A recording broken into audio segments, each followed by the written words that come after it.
हनुमान चालीसा का पाठ करते समय भक्तों को रखना चाहिए इन बातों का ध्यान। जानिए, मंगलवार के दिन बजरंगबली की पूजा करने से भक्तों के सभी दुख दर्द दूर हो जाते हैं और उनके जीवन में सदैव खुशियों का अंबार लगा रहता है। इस दिन हनुमान चालीसा के पाठ का भी विशेष महत्व है। आइए जानते हैं इससे जुड़े कुछ नियम। मंगलवार का दिन मारुति नंदन हनुमान चालीसा का पाठ करते समय भक्तों को जी को समर्पित है। इस दिन बजरंगबली की विशेष पूजा का विधान है। साथ ही इस दिन मंत्रोच्चारण के साथ उन्हें प्रसन्न किया जाता है। इस विशेष दिन पर हनुमान जी को समर्पित विभिन्न स्तोत्र और चालीसा का भी पाठ किया जाता है। शास्त्रों में बताया गया है कि बजरंगबली को प्रसन्न करने के लिए हनुमान चालीसा सबसे उपयोगी है। मंगलवार के दिन सुबह अथवा शाम के समय हनुमान चालीसा का पाठ करने से भक्तों को कई प्रकार के कष्टों से मुक्ति मिलती है और उनके दुख दूर हो जाते हैं। इसके साथ गोस्वामी तुलसीदास जी द्वारा रचित हनुमान चालीसा आम जनमानस के लिए बहुत आसान है। आइए जानते हैं हनुमान चालीसा पाठ के नियम और महत्व। शास्त्रों में बताया गया है कि मंगलवार के दिन हनुमान चालीसा का पाठ निश्चित रूप से करना चाहिए। पाठ से पहले शुद्धता का ध्यान अवश्य रखना चाहिए। इसलिए पाठ से पहले स्नान ध्यान कर लें और अपने ऊपर गंगाजल का छिड़काव कर लें। पूजा के समय आसन का इस्तेमाल जरूर करें। नीचे जमीन पर बिना आसन या कुशा के न बैठें। इसे अशुभ माना जाता है। हनुमान चालीसा का पाठ आरंभ करने से पहले सर्वप्रथम भगवान गणेश की वंदना करें और इसके बाद भगवान श्री राम और माता सीता को प्रणाम करें। हनुमान चालीसा के पाठ से ठीक पहले धूपदीप जलाएं और हनुमान जी को पुष्प अर्पित करें। साथ ही पाठ के दौरान इस बात विशेष ध्यान रखें कि मन में किसी भी प्रकार की चिंता या किसी के प्रति द्वेष न उत्पन्न हो। मनोकामनाओं को ध्यान में रखते हुए ही चालीसा का पाठ करें। हनुमान चालीसा पाठ का लाभ। मान्यताओं के अनुसार हनुमान चालीसा का पाठ करने से जीवन से आर्थिक समस्याएं दूर हो जाती हैं और व्यक्ति में पराक्रम की भावना जागृत होती है। इसके साथ मोक्ष की प्राप्ति के लिए हनुमान चालीसा के पाठ को सबसे कारगर माना जाता है। इसके साथ व्यक्ति को ज्ञान और बुद्धि की प्राप्ति होती है। किसने लिखी हनुमान चालीसा, जो दुनिया भर में रोज सबसे ज्यादा बार पढ़ी जाती है? क्या आपको मालूम है कि हनुमान चालीसा किसने लिखी? तकरीबन हर हिंदू घर में हनुमान चालीसा रहती है। बड़ी संख्या में हिंदू इसका रोज पाठ भी करते हैं। इसको लिखने वाले के बारे में कितने लोग जानते हैं? किंवदंती है कि इसे लिखने वाले को सम्राट अकबर ने जेल में डाल दिया था। उसके बाद बंदरों के उत्पात के बाद उन्हें रिहा करना पड़ा था। हनुमान चालीसा के रचयिता तुलसीदास हैं। 16वीं सदी में उन्होंने रामचरितमानस के साथ इसे भी अलग से लिखा। उन्होंने किन हालात में इसे लिखा, इसे लेकर कई किंवदंतियां प्रचलित हैं। कहा जाता है कि तुलसीदास को हनुमान चालीसा लिखने की प्रेरणा मुगल सम्राट अकबर की कैद से मिली। किंवदंती है कि एक बार मुगल सम्राट अकबर ने गोस्वामी तुलसीदास जी को शाही दरबार में बुलाया। तब तुलसीदास की मुलाकात अब्दुल रहीम खाने खाना और टोडर मल से हुई। उन्होंने काफी देर तक उनसे बातचीत की।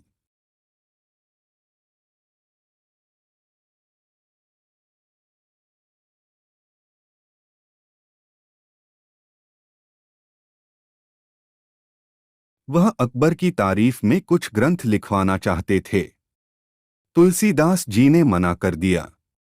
तब अकबर ने उन्हें कैद कर लिया और अकबर ने उन्हें कारागार में डाल दिया। किंवदंती कहती है कि तुलसीदास की रिहाई भी फिर अजीब तरीके से हुई। ये किंवदंती फतेहपुर सीकरी में भी प्रचलित है। बनारस के पंडित भी इससे मिलती जुलती एक और कहानी सुनाते हैं। बकौल इसके, एक बार बादशाह अकबर ने तुलसीदास जी को दरबार में बुलाया। उनसे कहा कि मुझे भगवान श्री राम से मिलवाओ। तब तुलसीदास जी ने कहा कि भगवान श्री राम सिर्फ भक्तों को ही दर्शन देते हैं। यह सुनते ही अकबर ने तुलसीदास जी को कारागार डलवा दिया। बंदरों के नुकसान के बाद रिहा किए गए किंवदंती के अनुसार कारावास में ही तुलसीदास जी ने अवधी भाषा में हनुमान चालीसा लिखी। उसी दौरान फतेहपुर सीकरी के कारागार के आसपास ढेर सारे बंदर आ गए। उन्होंने बड़ा नुकसान किया। तब मंत्रियों की सलाह मानकर बादशाह अकबर ने तुलसीदास जी को कारागार से मुक्त कर दिया। भारत की सबसे प्रामाणिक हिंदी ऑनलाइन एनक्लोपीडिया भारत कोश तुलसीदास को हनुमान चालीसा का लेखक मानती है। हनुमान चालीसा की 39वीं चौपाई में तुलसीदास ने अपने नाम का उल्लेख भी किया है। हालांकि हिंदी के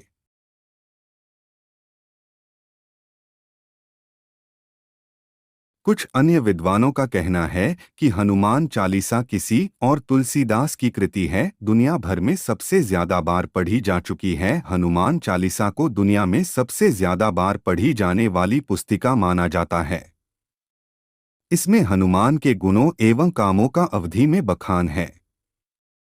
इस चालीसा में 40 चौपाइयों में ये वर्णन है, इसीलिए इसे चालीसा कहा गया। इसमें 40 छंद भी हैं।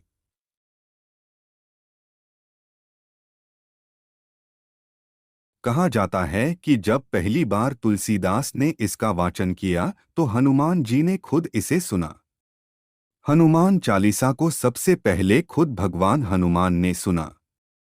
प्रसिद्ध कथा के अनुसार जब तुलसीदास ने रामचरितमानस बोलना समाप्त किया तब तक सभी व्यक्ति वहां से जा चुके थे, लेकिन एक बूढ़ा आदमी वहीं बैठा रहा। वो आदमी और कोई नहीं बल्कि खुद भगवान हनुमान थे। हनुमान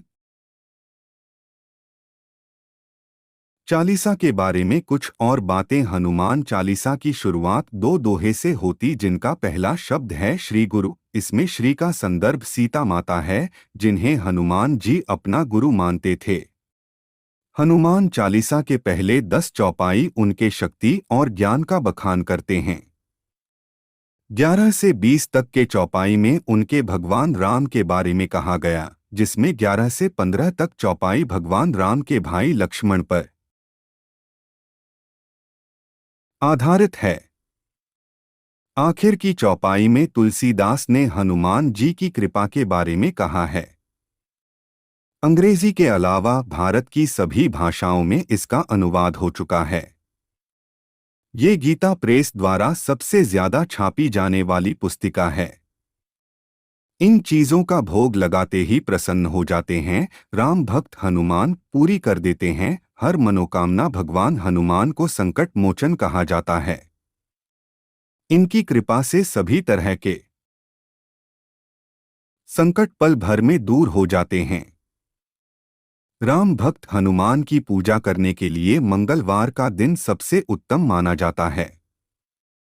मंगलवार के दिन विधि विधान से बजरंगबली की पूजा अर्चना करने से सभी विघ्न बाधाओं का अंत होता है और मनोवांछित फल की प्राप्ति होती है।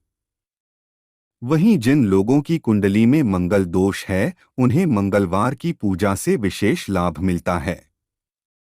भगवान हनुमान के पथ पर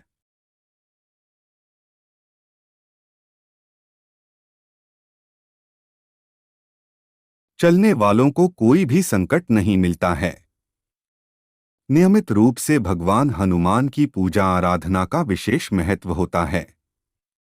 यही वजह है कि लोग मंगलवार को विशेष रूप से हनुमान जी की पूजा करते हैं। साथ ही उन्हें प्रसन्न करने के लिए कई तरह के भोग लगाते हैं।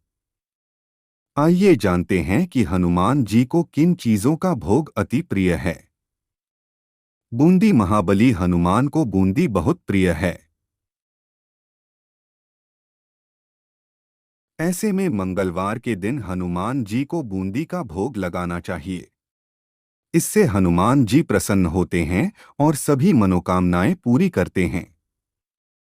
बेसन के लड्डू बूंदी के अलावा हनुमान जी को बेसन से बने लड्डू भी बेहद पसंद होते हैं। कहा जाता है, यदि आपकी कोई मनोकामना पूरी नहीं हो रही है तो हनुमान जी को मंगलवार के दिन बेसन से बने लड्डू का भोग लगाएं। आपकी सभी मनोकामनाएं जल्द पूरी हो जाएंगी। पान राम भक्त हनुमान को खुश करने के लिए पान का भोग जरूर लगाना चाहिए। मान्यता है कि हनुमान जी को पान का भोग लगाने से जीवन की हर समस्या का नाश होता है। सिंदूर संकट मोचन हनुमान को सिंदूर अति प्रिय है।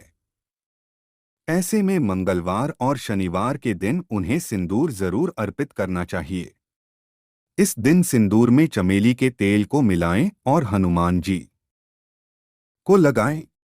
इससे आपकी सभी समस्याएं दूर हो जाएंगी। इमरतिया जलेबी हनुमान जी की कृपा पाने के लिए मंगलवार के दिन बजरंगबली को इमरतिया जलेबी का भोग लगाएं। इससे हनुमान जी प्रसन्न होते हैं। माता शबरी की कथा बात भगवान राम के जन्म से पहले की है, जब भील आदिवासी कबीले के मुखिया अज के घर बेटी पैदा हुई थी। उसका एक नाम श्रमना और दूसरा नाम शबरी रखा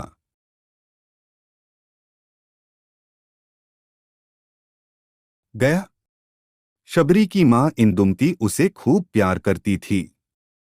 बचपन से ही शबरी पशु पक्षियों की भाषा समझकर उनसे बातें करती और जब शबरी की मां उसे देखती तो कुछ समझ नहीं पाती थी। कुछ समय बाद एक पंडित ने शबरी के परिवार को बताया कि वो आगे चलकर सन्यासी बन सकती है। इस बात का पता चलते ही शबरी के पिता ने उसका रिश्ता तय कर दिया। जैसे ही शादी नजदीक आया, शबरी के घर वालों ने खूब सारी बकरियां और अन्य जानवर घर के पास लाकर बांध दिए। एक दिन शबरी का मां जब उसके बाल बना रही थी तो उसने मां से पूछा, इतने सारे जानवर हमारे घर क्यों लाए गए हैं? मां ने जवाब दिया, बेटी तुम्हारा विवाह होने वाला है, इसलिए हम लोगों ने इनका इंतजाम बलि के लिए किया है। तुम्हारी शादी के दिन ही बलि इनसे स्वादिष्ट भोजन बनाकर सबको परोसा जाएगा। यह सब सुनकर शबरी दुखी हो गई। काफी देर तक शबरी ने उन जानवरों को आजाद करने के बारे में सोचा। सोचते सोचते शबरी के मन में हुआ कि अगर ये जानवर यहाँ नहीं होंगे तो इनकी बलि रुक सकती है। ऐसा नहीं हुआ तो मेरे घर से कहीं चले जाने पर ही यह बलि रुकेगी। जब मैं ही नहीं रहूंगी